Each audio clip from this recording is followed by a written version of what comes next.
Welcome to TPN news.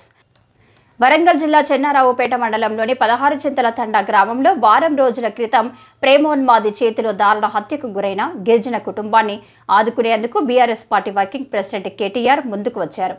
Nagaraju చేసిన దాడిలో తల్లిదండ్రులు ఇద్దరు శ్రీనివాస్, సుగుణ చనిపోవడంతో పిల్లలిద్దరు దీపిక, మదన్ అనాథులయ్యారు.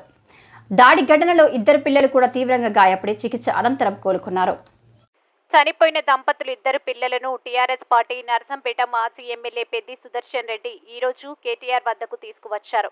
పిల్లలిద్దరూ చూసిన కేటీఆర్ తీవ్ర ఆవేదన వ్యక్తం చేశారు. వారి ఆరోగ్యం గురించి వాకబు చేసి ధైర్యంగా ఉండాలని, మేము మీకు అండగా ఉంటామని భరోసా ఇచ్చారు. అదేవిధంగా దీపిక, మదన్ల చదువు బాధితులు కూడా తానే స్వయంగా చూసుకుంటారని కేటీఆర్ హామీ ఇచ్చారు.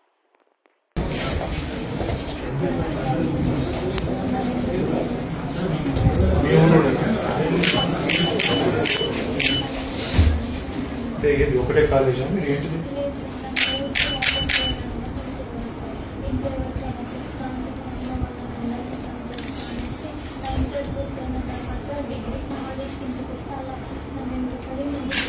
కూర్చోండి.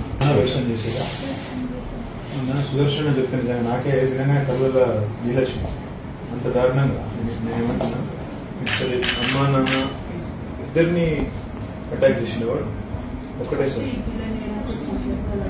ఇట్లా చేయడం పెడితే మీకు ఇక్కడ జరిగిందంటే ఈ చేయబెట్టి ఇక్కడ నడిచాను. ఇక్కడ కూడా జరిగింది గొడవలా ఈ పక్కూరోడా? ఇప్పుడు అమ్మ నాన్న ఇద్దరు చనిపోయారా? బయట పడుకున్నాను.